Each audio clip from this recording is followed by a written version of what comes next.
Dulu aku mereka injak-injak sebagai karyawan, sekarang aku datang sebagai bos mereka.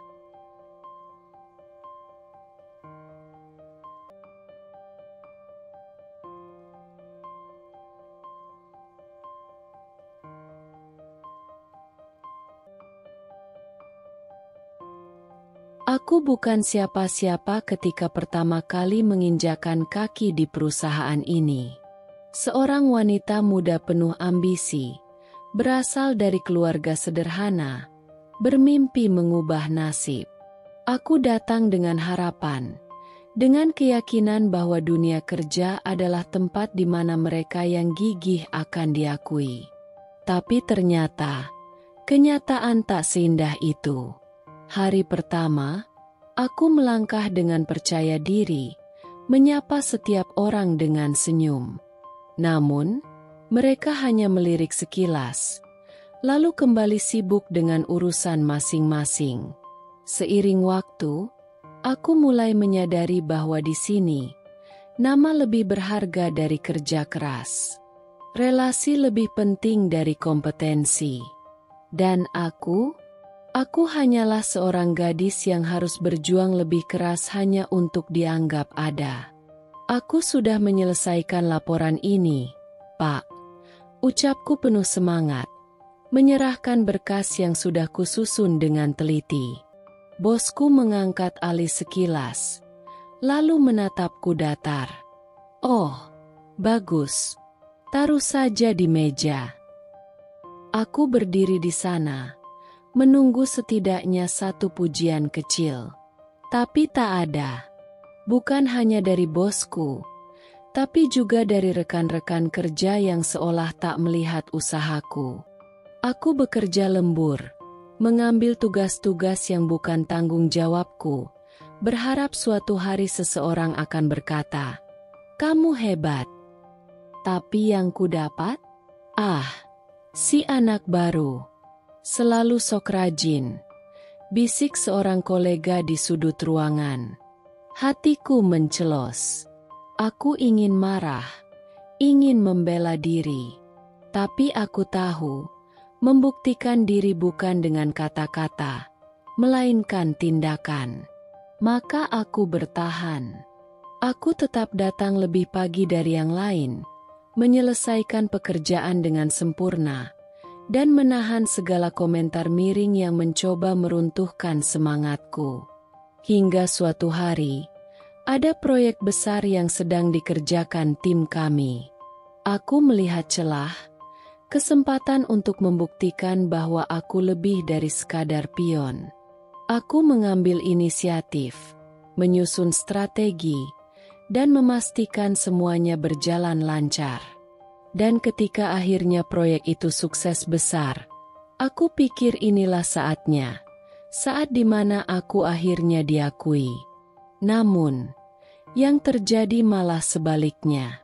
"Hebat, kerja bagus, Pak Rudi," ucap salah satu direktur kepada atasanku. Aku terdiam. Aku yang menyusun strategi, aku yang begadang memastikan semuanya beres. Aku yang mengorbankan waktu dan tenaga. Tapi penghargaan itu diberikan kepada orang lain. Aku hanyalah bayangan. Saat itu, aku sadar, dunia ini tidak akan berubah jika aku hanya berharap. Aku harus mengambil kendali atas nasibku sendiri. Jika aku ingin diakui, aku harus bersuara. Jika aku ingin dihargai, aku harus membuat mereka melihatku, bukan sebagai pion, tapi sebagai sosok yang tak tergantikan. Dan itulah titik baliknya. Aku mulai berani berbicara, menuntut hakku, menunjukkan bahwa aku bukan sekadar pelengkap. Aku membuktikan bahwa aku layak, bukan karena belas kasihan, tapi karena aku memang pantas. Hari-hariku dipenuhi kerja keras tanpa penghargaan. Aku datang lebih pagi dari yang lain, pulang lebih larut, dan mengerjakan tugas yang bukan bagianku, berharap ada yang melihat usahaku. Tapi nyatanya, semakin aku berusaha, semakin mereka memanfaatkanku. Rina, bisa tolong rapikan laporan ini? Aku ada meeting sebentar lagi, ujar salah satu rekan kerja, Dani, dengan santai. Aku tahu ini bukan tugasku, tapi jika aku menolak, aku akan dicap tidak kooperatif. Jadi, aku mengangguk dan mengambil berkas itu, menyelesaikannya dengan teliti.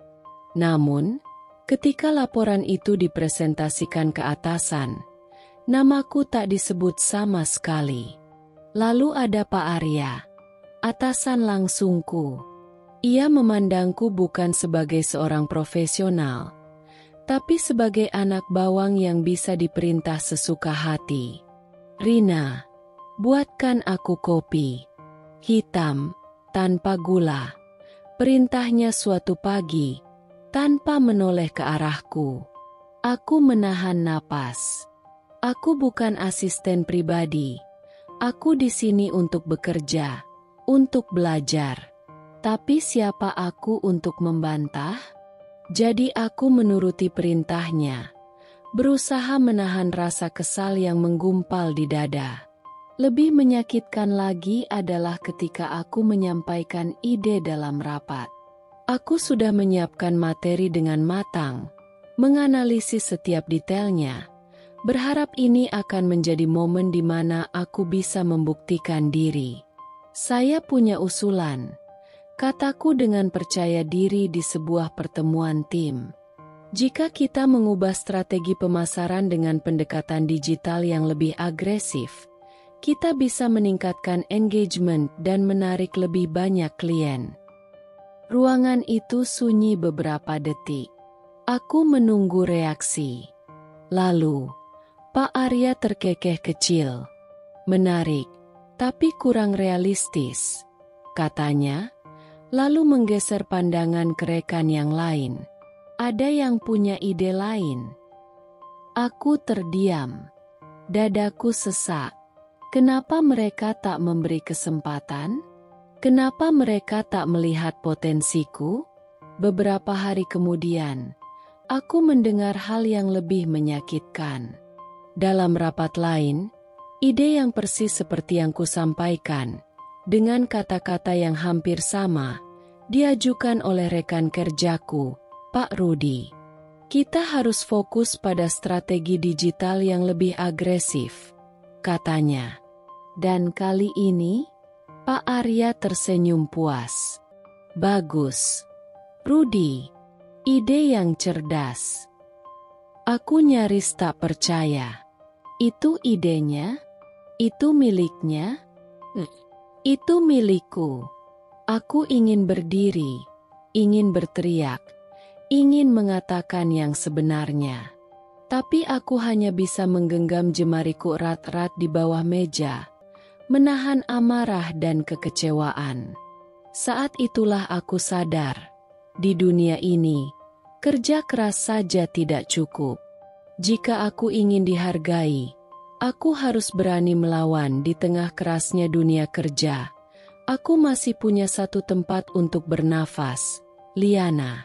Dia adalah satu-satunya orang yang benar-benar mendengarku, yang mengangguk penuh empati setiap kali aku mengeluh soal atasan yang meremehkanku atau rekan kerja yang hanya tahu memanfaatkan tenaga tanpa memberi penghargaan. Kamu harus sabar, Rin, katanya suatu hari saat kami makan siang bersama. Mereka mungkin gak lihat sekarang, tapi kerja kerasmu pasti bakal membuahkan hasil. Aku mengangguk, merasa sedikit lebih tenang. Setidaknya, aku tidak sendirian. Atau begitulah yang kupikirkan. Sampai suatu hari, semuanya berubah. Aku sedang mengerjakan proyek besar, menganalisis data dan mencari solusi inovatif yang bisa membantu meningkatkan performa tim. Aku berbagi ide-ideku dengan Liana, karena kupikir dia sahabatku, seseorang yang bisa kupercaya. Aku punya konsep baru buat campaign ini. Kataku penuh semangat. Kita bisa pakai pendekatan storytelling yang lebih emosional. Aku udah bikin strategi dasarnya. Tinggal dipoles sedikit. Kamu pikir gimana? Liana tersenyum dan mengangguk. Bagus banget, Rin. Ide ini bisa bikin kita lebih unggul dari kompetitor. Aku merasa senang. Akhirnya, ada seseorang yang percaya padaku. Tapi keesokan harinya, sesuatu yang tak terduga terjadi. Dalam rapat mingguan, atasan kami, Pak Arya, meminta usulan untuk strategi baru. Aku duduk di kursiku, siap untuk menyampaikan idenya sendiri, ketika tiba-tiba, "Saya ada ide, Pak." Suara Liana terdengar lantang. Aku menoleh, dan detik berikutnya, seluruh dunia terasa berhenti. Dalam campaign ini, kita bisa menggunakan pendekatan storytelling yang lebih emosional, katanya percaya diri. Saya sudah merancang strategi dasarnya dan yakin ini akan meningkatkan engagement secara signifikan. Aku membeku. Itu idenya? Itu idenya aku. Aku ingin membuka mulut, ingin mengatakan yang sebenarnya. Tapi bagaimana? Apa buktinya? Aku hanya bisa duduk di sana, tangan terkepal di atas meja, mendengar Pak Arya memuji Liana dengan penuh kebanggaan. Bagus sekali, Liana. Ide yang kreatif dan segar, katanya. Kamu yang akan memimpin proyek ini. Seketika, semua harapan yang kupunya runtuh. Saat rapat berakhir, aku menghampiri Liana. Kamu serius, Li? Suaraku bergetar menahan amarah. Liana mengangkat bahu seolah tak bersalah. Rin, ini dunia kerja. Kalau kamu nggak gerak cepat, orang lain yang akan duluan. Lagi pula, ide itu nggak sepenuhnya milik kamu, kan? Aku juga ikut mendiskusikannya. Aku menatapnya dengan mata yang hampir berkaca-kaca. Sahabat? Dia bukan sahabatku. Dia hanya seseorang yang melihatku sebagai batu loncatan. Hari itu, aku belajar sesuatu yang berharga. Di dunia ini, tidak semua orang yang tersenyum padamu adalah teman. Tidak semua orang yang mendukungmu benar-benar ingin melihatmu berhasil. Aku selalu percaya bahwa kerja keras akan membawa hasil. Itu sebabnya aku tak pernah mengeluh saat diberi tugas lebih banyak dari rekan-rekanku. Saat yang lain pulang tepat waktu, aku masih duduk di meja kerja, menatap layar yang penuh angka dan laporan yang harus diselesaikan sebelum esok pagi. Saat yang lain sibuk mengobrol di pantry, aku mengurus dokumen yang seharusnya menjadi tanggung jawab bersama. Tapi seiring waktu, aku mulai menyadari satu hal. Aku bukan sedang bekerja keras, aku sedang dieksploitasi. Rina, bisa tolong revisi laporan ini? Harus dikirim sebelum jam 5. Ujar Pak Arya sambil meletakkan tumpukan berkas di mejaku. Aku melirik jam. Pukul 16.30, seharusnya ini tugas tim lain. Aku menarik napas panjang, menahan diri untuk tidak protes. Tapi Pak, ini bukan bagian saya. Kamu lebih cepat kalau mengerjakan ini, potongnya santai. Toh, kamu selalu rajin, kan? Aku ingin membantah, tapi aku tahu itu tak akan ada gunanya. Aku hanya bisa mengangguk dan mulai bekerja. Sementara di kejauhan aku mendengar rekan-rekanku tertawa di sudut ruangan, berbicara soal rencana mereka untuk makan malam bersama. Aku mencoba meyakinkan diriku bahwa semua ini akan sepadan. Bahwa suatu hari, Mereka akan melihat pengorbananku dan mengakui kemampuanku. Tapi harapan itu semakin pudar ketika beban kerja yang tidak adil ini terus berlangsung. Suatu hari, aku memberanikan diri untuk berbicara. "Pak, saya ingin membahas soal pembagian tugas. Saya merasa pekerjaan saya jauh lebih banyak dibanding yang lain," ujarku dengan hati-hati. Pak Arya menatapku dengan ekspresi datar, lalu tertawa kecil. "Loh, Rina, kerja lebih banyak itu kan artinya kamu dipercaya. Harusnya kamu bangga." Di belakangnya, beberapa rekan kerja ikut terkikik. "Kalau nggak sanggup, mundur saja," celetuk seseorang. Aku merasa dunia berhenti sejenak. Kata-kata itu menohok lebih dari yang kubayangkan. Seolah semua yang kulakukan selama ini tak ada artinya.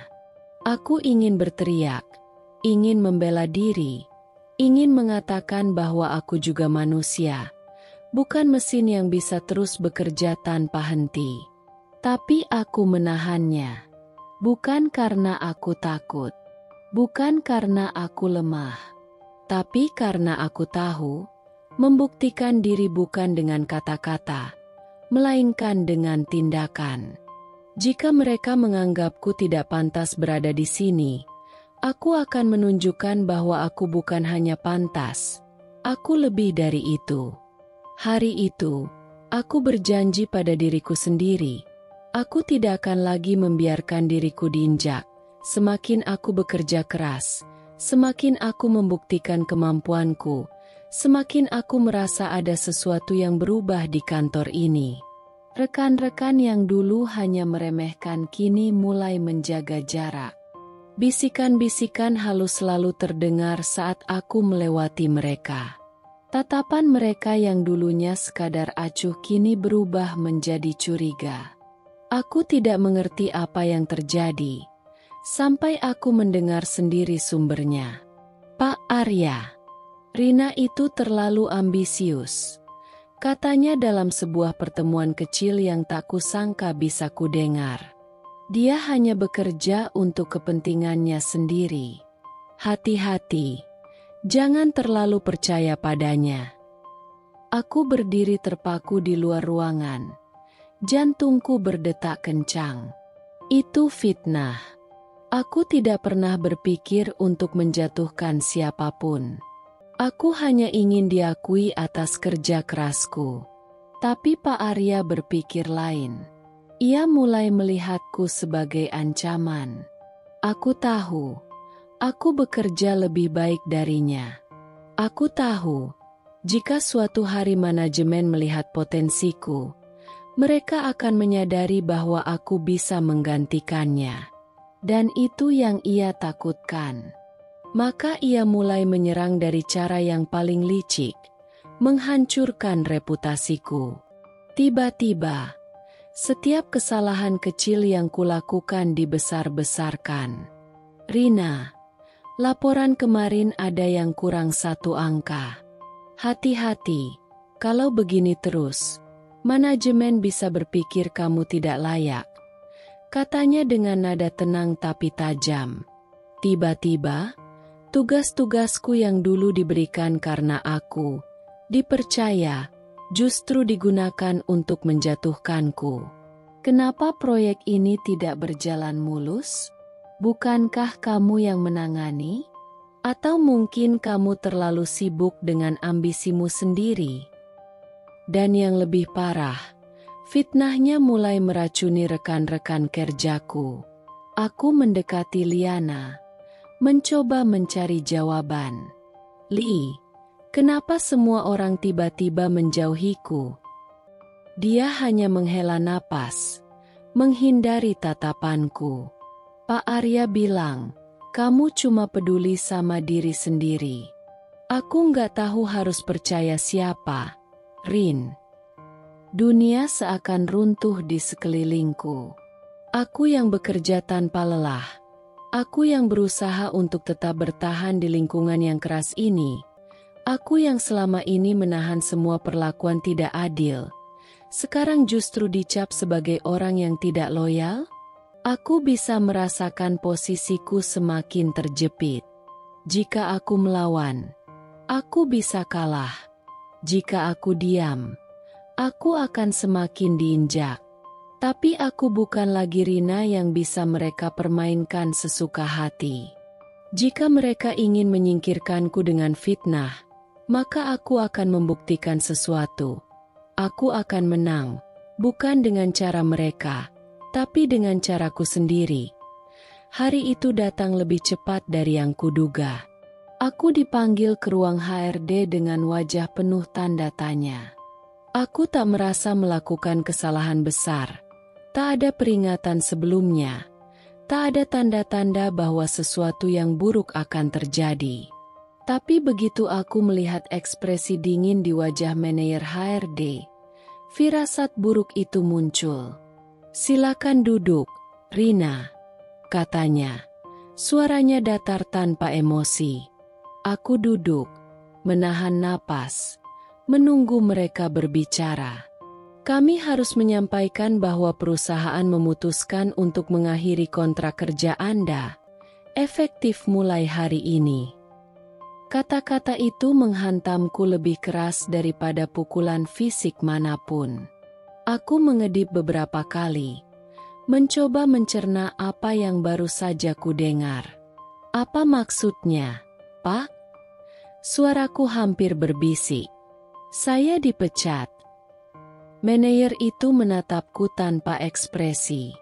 "Kami tidak bisa membahas detailnya, tapi keputusan ini sudah final." Aku tertawa kecil. Tak percaya. Tidak ada alasan? Tidak ada evaluasi? Saya bahkan tidak diberi kesempatan membela diri. Kami hanya menjalankan keputusan manajemen. Dunia terasa berputar.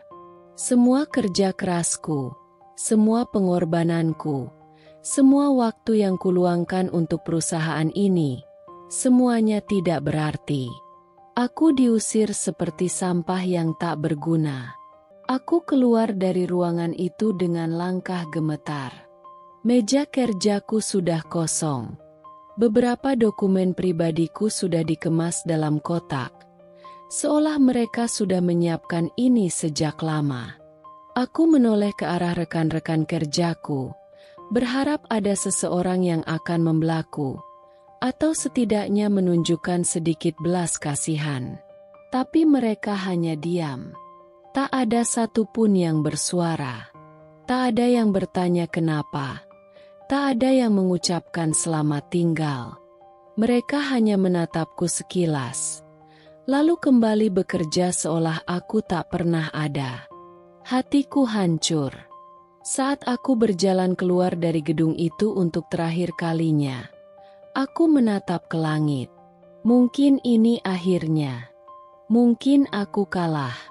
Atau mungkin ini adalah awal dari sesuatu yang lebih besar. Aku menarik napas dalam. Mereka mungkin telah membuangku, tapi mereka tidak bisa mengambil apa yang kupunya. Ilmu, pengalaman, dan tekad yang lebih kuat dari sebelumnya.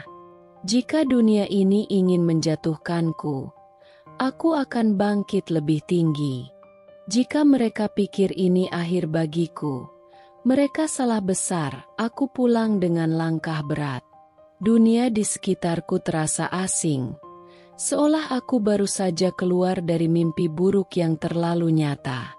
Aku dipecat, dibuang tanpa alasan, tanpa penghargaan, tanpa kesempatan membela diri. Saat membuka pintu apartemen kecilku, keheningan menyambut. Tidak ada suara email masuk, tidak ada notifikasi pekerjaan, tidak ada yang menungguku. Aku duduk di sofa, menatap langit-langit dengan pikiran kosong. Apa yang harus kulakukan sekarang? Air mataku jatuh tanpa bisa kutahan. Aku telah memberikan segalanya untuk perusahaan itu. Waktu, tenaga, bahkan kebahagiaan. Tapi mereka membuangku begitu saja, seolah aku tidak pernah berarti. Aku melihat meja di sudut ruangan. Di atasnya, ada tumpukan dokumen yang dulu kukerjakan hingga larut malam, laptop yang sering kupakai untuk lembur tanpa dibayar, catatan penuh ide dan strategi yang telah membawa keuntungan bagi mereka. Semuanya sia-sia. Aku merasa marah. Aku merasa hancur. Aku merasa dunia ini tidak adil. Untuk pertama kalinya dalam hidupku, aku bertanya-tanya, apakah aku gagal? Hari-hari setelahnya terasa berat. Bangun pagi tanpa tujuan, tanpa pekerjaan, tanpa harapan. Aku mencoba melamar ke beberapa perusahaan, tapi tak ada jawaban. Nama buruk yang ditanamkan Pak Arya padaku mungkin sudah menyebar. Aku mulai menghitung tabunganku. Tidak banyak. Mungkin cukup untuk bertahan 1 atau 2 bulan ke depan. Setelah itu, aku tidak tahu. Aku duduk di sudut kamar, menarik lutut ke dada, merasa lebih kecil dari sebelumnya.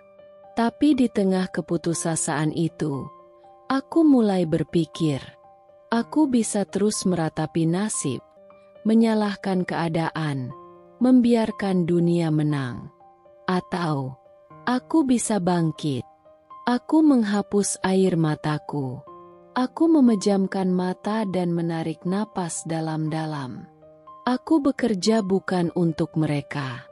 Aku berjuang bukan untuk perusahaan itu. Aku melakukan semua ini untuk diriku sendiri. Jika mereka tidak menginginkanku, aku akan menciptakan jalanku sendiri.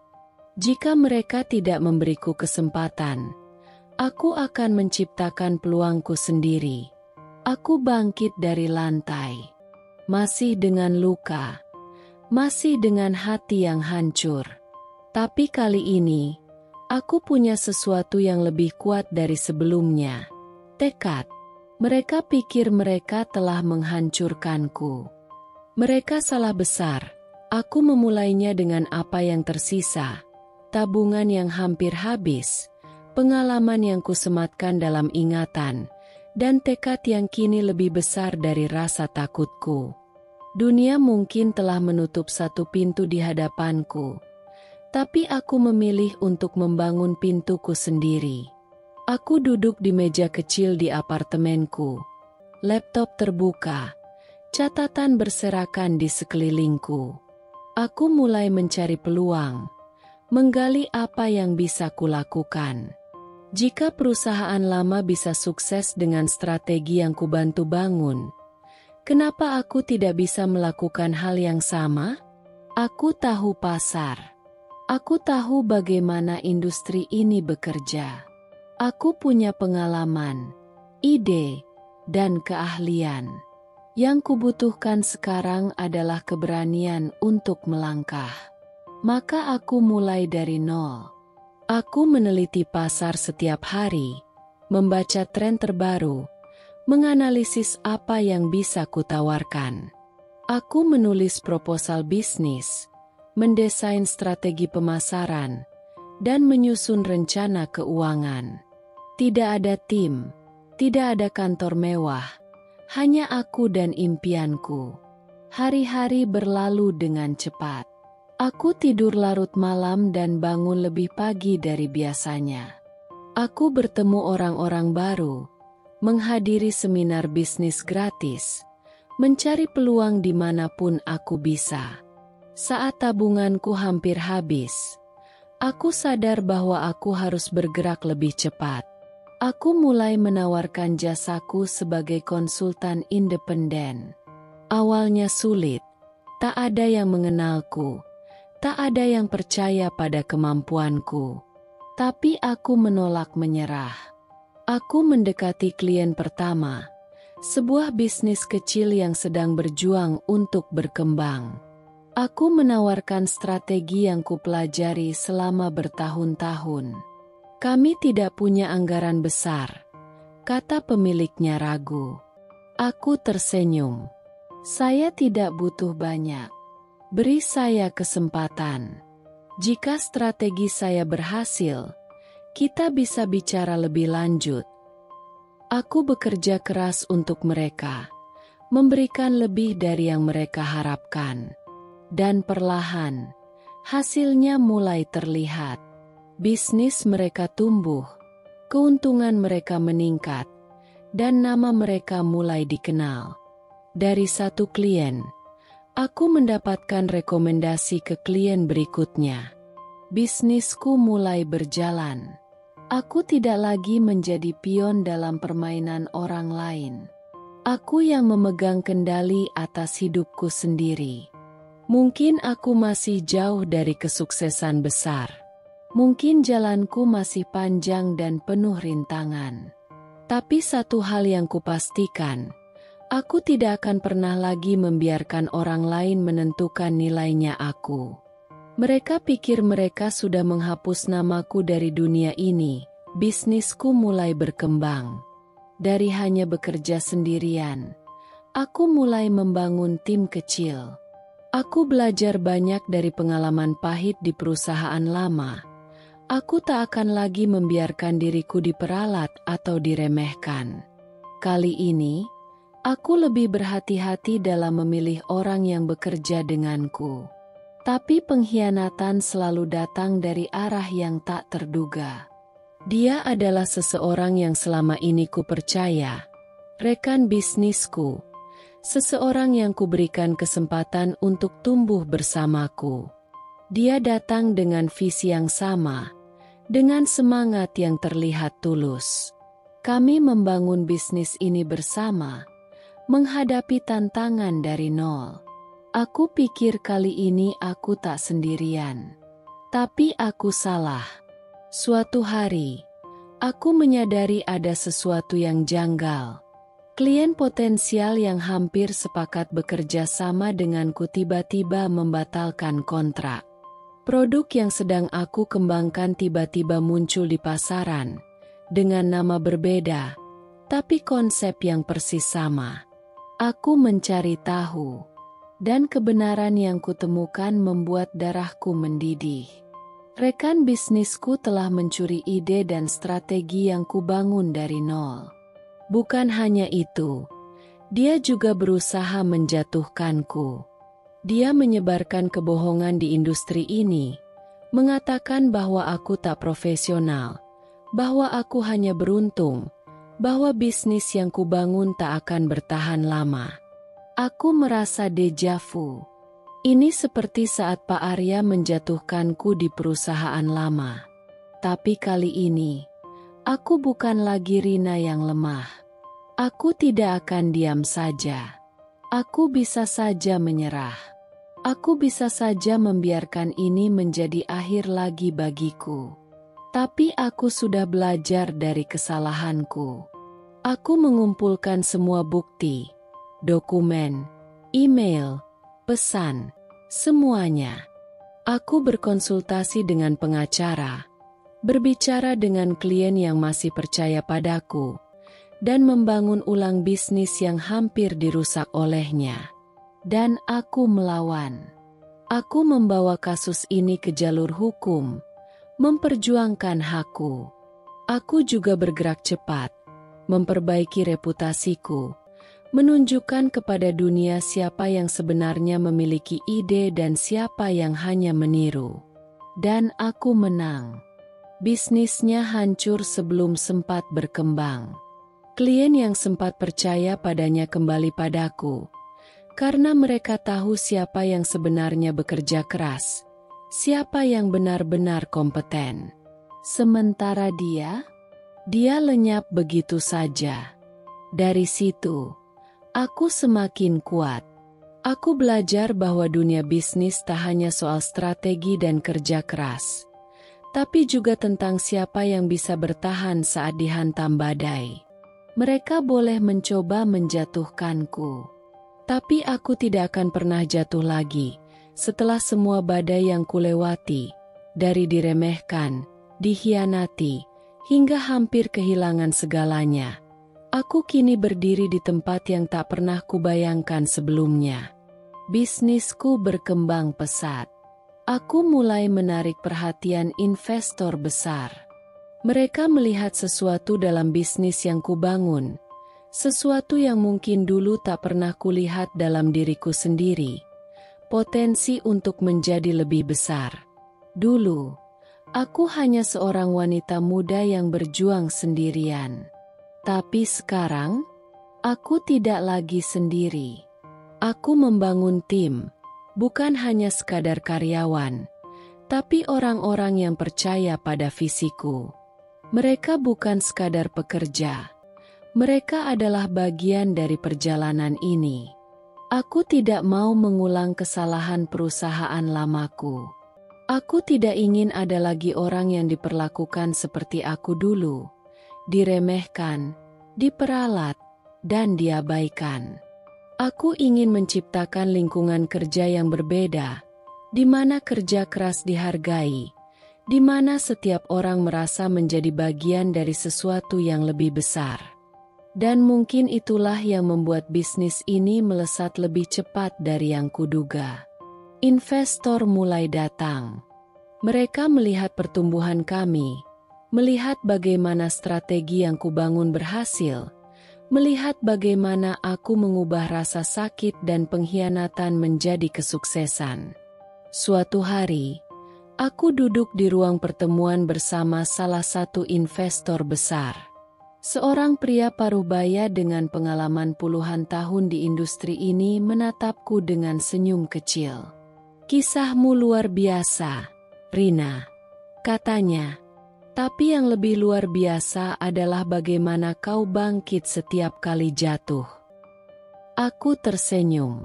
Saya tidak pernah punya pilihan lain selain bangkit. Dia mengangguk. Itu yang membedakan seorang pemimpin sejati dari orang-orang biasa. Kau tak hanya membangun bisnis, kau membangun kepercayaan. Dan itulah yang akan membawamu jauh.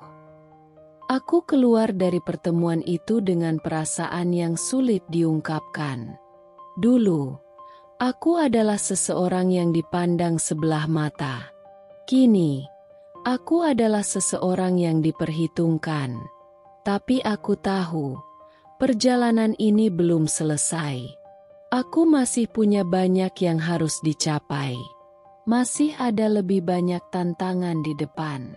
Tapi kali ini, aku siap. Aku tidak lagi berjalan sendirian. Aku membangun sesuatu yang lebih dari sekadar bisnis. Aku membangun sebuah impian yang tidak bisa dihancurkan oleh siapapun. Waktu terus berjalan, dan aku semakin sibuk dengan pertumbuhan bisnisku. Aku tak lagi menoleh ke belakang, tak lagi memikirkan luka lama. Tapi dunia ini kecil, dan karma selalu punya caranya sendiri untuk bekerja. Aku mulai mendengar kabar bahwa perusahaan lama tempatku bekerja sedang mengalami krisis besar. Manajemen buruk, kecurangan internal, dan kehilangan klien satu persatu membuat mereka terpuruk. Awalnya, aku tak terlalu peduli. Aku sudah melangkah maju, membangun sesuatu yang lebih besar, lebih kuat. Tapi kabar tentang mereka terus datang dari berbagai arah. Mantan rekan kerja yang dulu mengabaikanku mulai mencari pekerjaan baru. Klien yang dulu bekerja sama dengan mereka mulai mencari alternatif lain. Aku penasaran. Sebuah artikel bisnis menarik perhatianku. Perusahaan X menghadapi krisis. Manajemen gagal menjaga stabilitas keuangan. Klien besar pergi. Aku membaca artikel itu perlahan, lalu tersenyum kecil. Semua masalah yang dulu kusebutkan, yang dulu mereka abaikan, kini menjadi bom waktu yang akhirnya meledak. Pak Arya, atasan yang dulu meremehkanku, yang menyingkirkanku tanpa alasan, disebut-sebut sebagai salah satu penyebab utama kekacauan ini. Keputusannya yang buruk, kebiasaannya mengambil keuntungan sendiri, dan cara dia memperlakukan karyawannya akhirnya menghancurkan segalanya. Dan Liana, sahabat yang mengkhianatiku dulu, namanya tak lagi terdengar. Aku mendengar desas-desus bahwa dia juga akhirnya dikhianati oleh sistem yang selama ini dia manfaatkan. Mereka dulu berpikir aku tak berarti. Mereka berpikir aku bisa dibuang begitu saja, dan mereka bisa terus berjalan tanpa konsekuensi. Mereka salah, tapi aku tidak akan merayakan kehancuran mereka. Aku sudah menang, bukan karena mereka kalah, tapi karena aku berhasil membuktikan bahwa aku lebih dari yang mereka kira. Aku mendapat telepon tak lama setelah itu. Rina? Suara di seberang terdengar ragu. Aku mengenali suara itu. Salah satu mantan rekan kerja yang dulu ikut meremehkanku. Ada apa? Tanyaku santai. Perusahaan sedang dalam masalah. Beberapa klien besar berpindah ke perusahaanmu. Pak Arya. Dia bahkan keluar dari perusahaan. Kami kehilangan banyak karyawan. Aku tidak menjawab. Aku tahu kemana arah pembicaraan ini. Apa kau tertarik untuk kembali? Aku tertawa kecil. Aku sudah memiliki perusahaanku sendiri. Kami butuh bantuanmu. Aku menarik napas panjang, lalu tersenyum. Dulu aku butuh dukungan kalian, tapi tidak ada yang percaya padaku. Sekarang, aku tak lagi butuh pengakuan siapapun. Aku menutup telepon itu tanpa ragu. Mereka berpikir aku sudah selesai dengan mereka.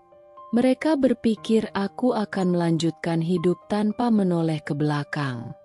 Mereka salah. Aku bukan tipe orang yang menyimpan dendam. Tapi aku juga bukan orang yang melewatkan kesempatan emas.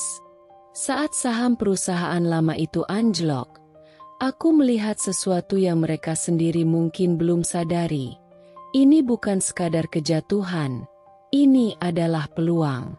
Perusahaanku tumbuh dengan pesat, investorku semakin percaya kepadaku, dan modal yang kumiliki kini cukup kuat untuk melakukan sesuatu yang bahkan dulu tak pernah terbayangkan, mengambil alih mereka. Aku mulai membeli saham mereka secara diam-diam, sedikit demi sedikit. Aku mendekati pemegang saham utama, orang-orang yang dulu berdiri di balik Pak Arya, yang mungkin sekarang mulai kehilangan kepercayaan terhadap kepemimpinan yang tersisa. Mereka sedang panik, dan di dunia bisnis, kepanikan adalah celah terbaik untuk masuk. Aku mengatur pertemuan dengan salah satu pemegang saham terbesar. Seorang pria tua dengan pengalaman puluhan tahun di dunia korporat. Seseorang yang pasti tahu bahwa perusahaan ini tak akan bertahan lama jika terus dikelola dengan cara lama. Jadi, kau ingin membeli saham kami? Tanyanya sambil menyesap kopinya. Aku mengangguk, tersenyum percaya diri. Aku ingin menyelamatkan perusahaan ini. Dia tertawa kecil. Aneh. Aku dengar dulu mereka menendangmu keluar tanpa alasan. Aku tidak menyelamatkan mereka. Jawabku tenang. Aku menyelamatkan sesuatu yang lebih besar. Aku menyelamatkan peluang. Dia menatapku lama, lalu mengangguk pelan. Kau lebih pintar dari yang mereka kira, Rina. Aku tersenyum. Aku tahu. Setelah pertemuan itu, proses negosiasi berjalan lebih cepat dari dugaanku. Mereka tak punya banyak pilihan. Perusahaan mereka sedang tenggelam, dan aku datang dengan kapal penyelamat. Tapi kapal ini bukan cuma untuk mereka yang dulu berkuasa. Aku datang untuk mengambil kemudi. Aku tidak lagi gadis muda yang mereka remehkan dulu. Hari itu akhirnya tiba. Aku melangkah ke dalam ruang rapat dengan penuh percaya diri. Tidak lagi sebagai karyawan rendahan yang dulu mereka remehkan. Bukan lagi sebagai wanita muda yang dianggap tidak cukup baik. Aku kini berdiri sebagai pemilik baru mereka. Suasana di ruangan itu tegang. Para eksekutif lama duduk dengan wajah penuh kebingungan. Beberapa di antara mereka bahkan tampak cemas. Aku bisa merasakan tatapan mereka, mencoba memahami bagaimana seseorang yang dulu mereka anggap tak berharga kini berdiri di hadapan mereka sebagai pemegang kendali. Dan di ujung meja, duduk seseorang yang paling ingin kulihat reaksinya, Pak Arya. Wajahnya pucat, matanya berkedip cepat, seolah berharap ini semua hanya mimpi buruk. Aku tersenyum tipis. Pagi semuanya, sapaku santai, meletakkan berkas di atas meja. Saya rasa kalian sudah mendengar kabar bahwa kepemilikan mayoritas perusahaan ini kini ada di tangan saya. Tak ada yang berani bicara. Aku melanjutkan, saya ada di sini bukan untuk balas dendam. Saya di sini untuk menyelamatkan sesuatu yang masih bisa diselamatkan. Tapi tentu saja, itu berarti ada beberapa perubahan yang harus dilakukan. Aku menatap langsung ke arah Pak Arya. Dimulai dari pembersihan manajemen yang selama ini menjadi akar permasalahan. Dia menelan ludah. Rina, kita bisa membicarakan ini. Saya punya pengalaman bertahun-tahun. Aku menyela dengan suara dingin. Pengalaman yang membawa perusahaan ini ke ambang kehancuran. Aku menggeleng. Tidak, Pak Arya. Waktu Anda sudah habis. Tak ada yang membelanya. Bahkan orang-orang yang dulu selalu setia berada di sisinya kini diam. Tahu bahwa posisinya tak bisa diselamatkan lagi. Hari itu, aku memecatnya. Bukan dengan amarah, bukan dengan dendam, tetapi dengan keadilan yang selama ini tak pernah kudapatkan darinya. Dan saat dia berjalan keluar ruangan dengan langkah berat, aku tahu satu hal, lingkaran ini telah sempurna. Aku, yang dulu dianggap tak ada apa-apanya, kini memegang kendali penuh. Dulu, mereka yang menentukan nasibku. Aku tidak perlu berteriak, tidak perlu meluapkan amarah. Tidak ada gunanya membalas mereka dengan cara yang sama seperti mereka menyakitiku dulu. Aku ingin mereka melihat kebenaran dengan mata kepala sendiri, bahwa aku kini berdiri di puncak, sementara mereka adalah orang-orang yang memohon untuk tetap bertahan. Satu persatu, nama-nama yang dulu meremehkanku, yang dulu hanya melihatku sebagai pion tanpa nilai, kupanggil ke ruang pertemuan. Mereka duduk di seberangku, gelisah. Aku bisa melihat ketakutan di mata mereka. Ketakutan yang dulu mungkin pernah kurasakan ketika mereka memperlakukanku semena-mena. Tapi aku tidak akan menjadi seperti mereka. Aku menatap mereka satu persatu. Perusahaan ini hampir hancur karena manajemen yang buruk. Saya tidak bisa mempertahankan orang-orang yang selama ini menjadi bagian dari masalah. Beberapa dari mereka menundukkan kepala. Tak ada yang berani membantah. Mereka tahu mereka bersalah. Saya ingin lingkungan kerja yang lebih sehat. Lanjutku. Saya akan mempertahankan mereka yang benar-benar bekerja dengan baik, yang berkontribusi, yang tidak hanya duduk di kursi kekuasaan tanpa melakukan apa-apa. Mereka yang pernah menghinaku, mereka yang berkata aku tidak cukup baik, mereka yang mengambil idenya lalu mengklaimnya sebagai milik mereka, keluar dari perusahaan itu dengan kepala tertunduk. Dan orang-orang yang benar-benar bekerja keras, aku mempertahankan mereka. Aku ingin mereka tahu bahwa perusahaan ini kini akan berjalan dengan cara yang berbeda. Beberapa hari kemudian, seorang mantan rekan kerja yang dulu bersikap netral mendekatiku. "Kenapa kau tidak membalas mereka dengan lebih kejam?" tanyanya pelan. Aku tersenyum kecil. Karena aku tidak butuh balas dendam. Aku hanya ingin mereka tahu bahwa aku bisa berdiri jauh lebih tinggi tanpa menjatuhkan siapapun dengan cara yang kotor. Aku ingin mereka melihat perbedaannya. Dulu, mereka berpikir kekuatan adalah tentang siapa yang bisa menekan orang lain. Sekarang, aku menunjukkan kepada mereka bahwa kekuatan sejati adalah tentang siapa yang bisa membangun, bukan menghancurkan.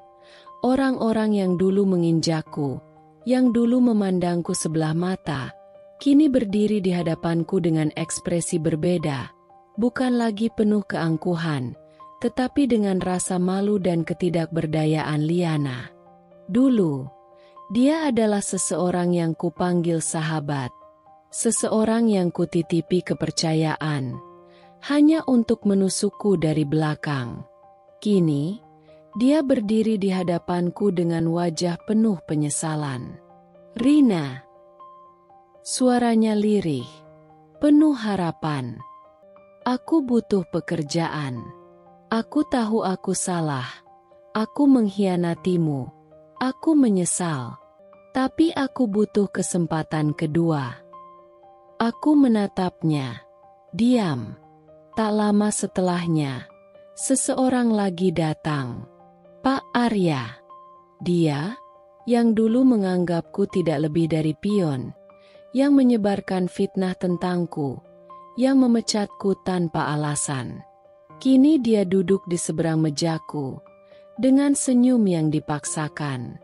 "Rina, kita pernah bekerja bersama. Aku tahu kita punya sejarah buruk, tapi kita juga bisa melihat ke depan. Aku bisa membawa banyak pengalaman ke perusahaanmu. Kita bisa bekerja sama." Aku menyandarkan punggung ke kursi, menatap mereka satu persatu. Mereka yang dulu tak segan membuangku, kini datang memohon kesempatan dariku. Aku bisa saja membalas mereka dengan cara yang sama seperti mereka memperlakukanku dulu. Menghina, mempermalukan, menertawakan mereka di hadapan semua orang. Tapi aku memilih jalan yang lebih sederhana. Aku hanya tersenyum tipis dan mengucapkan kalimat yang dulu mereka katakan padaku. "Kalau tidak sanggup, mundur saja." Wajah mereka langsung berubah. Liana menunduk. Matanya berkaca-kaca. Pak Arya tampak terdiam, seolah tak percaya bahwa dia kini berada di posisi yang sama seperti aku dulu. Mereka tidak membalas. Tidak ada lagi kata-kata yang bisa mereka ucapkan.